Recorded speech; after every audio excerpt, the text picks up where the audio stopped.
It's tough to imagine swapping your laptop for a smartphone at your work desk, but Samsung is trying to make that idea as appealing as possible with the Samsung DeX. Welcome to All Hands on Tech. My name's Alex Radu. The Samsung DeX is the company's workstation accessory that allows users to use their Galaxy S8, S8 Plus, or Note 8 for a desktop-optimized version of Android. It's a small station, roughly the size of a coffee mug, with a couple of USB ports, a LAN port, an HDMI port, and USB-C for charging. You just push the lid back and plug your Galaxy 8 device right into the USB-C port presented. After you plug in a keyboard, mouse, and monitor, Samsung tries its best to put out an Android experience that feels like a PC experience rather than just a tablet one. And for the most part, it's been successful. The UI allows for access to every app or file on your smartphone with multi-window support and optimized shortcuts. It's also important to note that the display of your phone will be locked while connected to the DeX, so you can only use the monitor attached.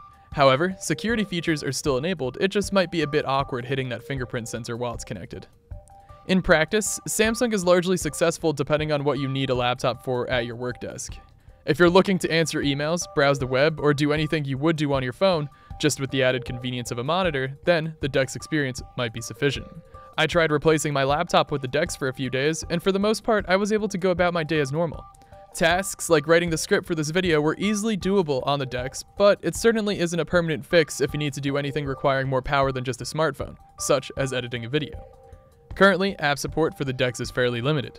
Samsung has said that Adobe will bring Photoshop and Lightroom to the device, but those experiences won't be replacing the actual laptop or desktop experience for those apps. But with these Galaxy 8 devices expected to do well commercially, expect added support to continue.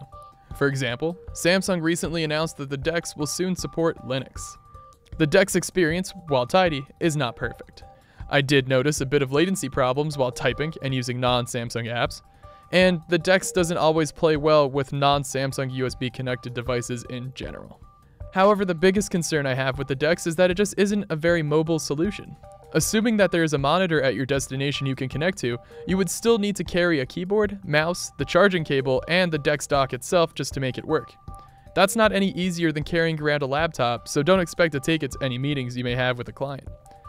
And because the DeX is not the mobile solution you may be looking for, that brings into question the usefulness of replacing your laptop at work when you'd have to carry a laptop around when traveling anyways. One other thing to note, you'll have to make sure you have Bluetooth connected headphones because the headphone jack is inaccessible when connected to the dock. Otherwise, the only way to hear audio or make calls is through the phone's microphone and speaker. The best use case I could see for the DeX is if the majority of your organization is invested in using the latest Galaxy devices. In that case, you could set up the DeX in a boardroom where presentations could be made just off of a smartphone. Otherwise, the DeX may work as a full-time replacement if you truly only need the bare necessities to do your job and don't always feel like bringing a larger device into the office. The Samsung DeX is available for $199.99 here in Canada. Thanks for watching All Hands on Tech. If you enjoyed this video, please give us a like and a subscribe, and let us know what you think about the Samsung DeX and possible uses for it in the comments below. My name's Alex Radu. Thanks for watching.